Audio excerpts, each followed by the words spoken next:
आपके साथ हर्षिता तोमर। आइए नजर डालते हैं मुख्य खबरों की ओर। मध्य प्रदेश के एमपी में कुछ हथियार तस्कर पकड़े गए, जिसके तार सीधे उल्लासनगर होने की बात आरोपी ने कहते हुए उल्लासनगर में इंक्वायरी आई, जहां भाजपा के जो नेता हैं, कार्यकर्ता हैं, नीलेश बोबड़े जी, इनके ऊपर आरोप लगाया था कि ये जो हथियार हैं उनकी ओर से यहाँ इस आरोपी को बेचे गए। इस इंक्वायरी में एमपी पुलिस उल्लासनगर पहुंची थी। हम बात करेंगे नीलेश बोबड़े जी से, क्या है ये पूरा मामला। देखिए, एमपी से पुलिस एक आरोपी को लेके आई थी। वो आरोपी का नाम मंसूरी करके था। उसने बताया गया कि मैं नीलेश बोबड़े से कुछ हथियार खरीदे किए हैं, और तपास में जैसे पुलिस ने हमको तपास में पूछने के बाद हमने उनको बताया ये सारी चीज़ें कि हम इन बंदे को पहचानते नहीं हैं, इनका हमारा संबंध ही नहीं, बिल्कुल इनको कभी हमने देखा नहीं है, इनसे कुछ भी हमारा संबंध नहीं है। तो ये बातें बताने के बाद मेरे पास जो भी उन्होंने कॉल रिकॉर्डिंग्स वगैरह की बात की, तो मेरे पास वो नंबर में उनके रिकॉर्डिंग आए हैं, पर वो रिकॉर्डिंग में सिर्फ उनके तरफ से कॉल आए हैं, मेरे तरफ से एक भी कॉल गया नहीं है। मैंने पुलिस को सारी बातें बताई है और ये तपास में पुलिस ने रिकॉर्ड करके लिया है। ये जो मामला है ये राजनीति से जुड़ा लग रहा है आपको? क्या आपको कोई बदनाम करना चाह रहा है? किस तरह का ये षड्यंत्र लग रहा है? देखिए, मैं बताना चाहता हूँ, राजनीति में निवडणूक आने के और इलेक्शन आने के बाद ये सारी बातें होती है, पर आज तक निवडणूक जाहिर भी नहीं होने के बाद ये सारी बातें होती हैं। मुझे इस बारे में अजब है। हमारे आमदार जी भी इस बारे में सोच में पड़ गए कि ऐसे बातें आज तक उल्लासनगर में हुई नहीं, ये कैसे हो गई। तो इस बात का तथ्य तो मैं ऐसे जानता हूँ कि उल्लासनगर में गन आती है, पर उल्लासनगर से गन बेची जाती है, पहली बार पुलिस के तपास में उन्होंने बताया गया। और राजनीति का सवाल रहा, देखो हम काम करने सच्चे दिल से काम करते तो लोगों को उनको तकलीफ होती रहेगी या कुछ भी होता रहेगा, उनके ऊपर डिपेंड कि वो कैसे सोचते इसे। पर मेरी किससे भी दुश्मनी नहीं है, जो भी दुश्मनी है मेरी जिनसे भी, पर उस तरह से नहीं है, पर उनकी सोच मुझे मालूम नहीं कहाँ तक पहुँचती है।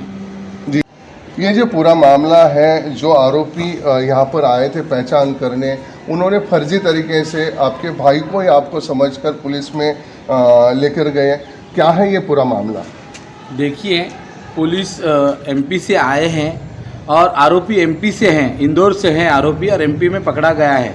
वो पुलिस स्टेशन से पुलिस निकलते और हार्डली 5 मिनट में मेरे घर में वो उसको घर मिल जाता है। वो बोलता है इसी घर से मेरे उधर जाने के बाद वो मेरे भाई को उठा के पुलिस स्टेशन लेके आते कि ये आरोपी है।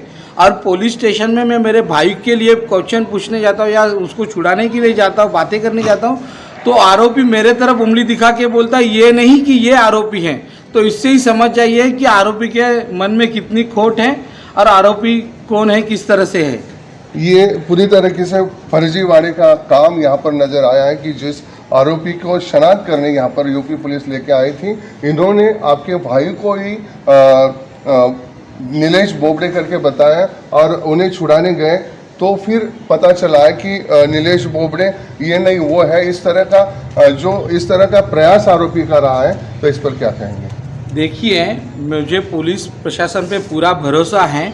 और दूसरी बात, पुलिस ने वहाँ पे राजेश बोबड़े को पकड़ा, उन्होंने उनको नाम बताया मैं राजेश बोबड़े हूँ, तो उसके बाद भी उन्होंने मेरे भाई को घर से पुलिस स्टेशन लेके गए। उन्होंने वहाँ पे ये नहीं पूछा कि नीलेश बोबड़े कहाँ है, उन्होंने राजेश बोबड़े को लेके गए ये आरोपी बता के, और पुलिस स्टेशन में जाने के बाद मुझे आरोपी बता रहे। तो ये बात गलत है और इसमें मैं निंदा करता हूँ। जैसे ऐसे लोग समाज में एक दुरुपयोग करते हैं, खुद के किसी ने क्या किया उनको मैं सैल्यूट करूँगा, क्योंकि ऐसे गुने दाखिल करने के उल्लासनगर माहिर है और सबको मालूम है किस तरह से उल्लासनगर में खोटे गुने दाखिल किए जाते हैं। जिस तरह का आरोप आपके ऊपर किया गया है, जिस तरह से आप कैंप क्रमांक 4 में अच्छा बीजेपी का कार्य करते हैं, कई सालों से आप जुड़े हैं और कई तरह के प्रोग्राम्स या कई तरह के काम जो लोगों के करते हैं, क्या यही बात आड़े आ रही है यहाँ पर? देखिए, मैं बता नहीं सकता हूँ जो बातें आड़े आ रही है। देखो, हम तो पक्ष का काम करते, पक्ष के आदेश आते, माननीय गणपत जी गायकवाड़ से जो आदेश आते वो हम काम करते रहते। उसमें किसी के पेट में दर्द होता रहेगा तो हम बता नहीं सकते, हम किसी को इस तरह से बोलने से किसी पे आरोप नहीं कर सकते, पर राजनीति में ये सारी चीज़ें होती है, इसे टाल भी नहीं सकते।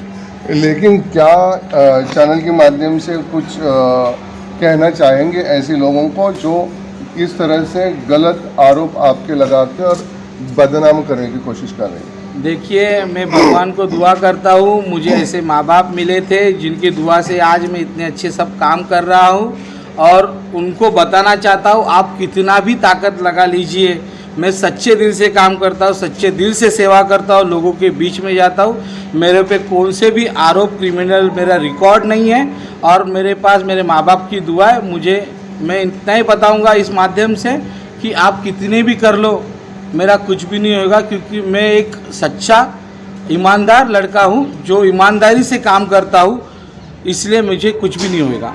ये थे नीलेश बोबड़े जी, जो युवा कार्यकर्ता हैं। कई दिनों से उल्लासनगर के कैंप क्रमांक 4 में अपना बीजेपी की ओर से काम कर रहे हैं, कार्य कर रहे हैं, और बहुत ही सराहनीय कार्य उनका रहा है।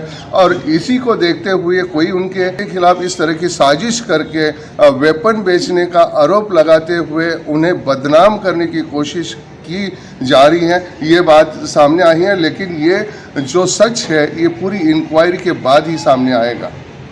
उल्लासनगर से सुजीत श्रीवास्तव के साथ कृष्णकांत, स्टार 24। इस अंक में फिलहाल इतना ही। तमाम ताज़ा खबरों के लिए जुड़े रहिए हमारे साथ। मेरी आपसे फिर मुलाकात होगी, तब तक के लिए नमस्कार।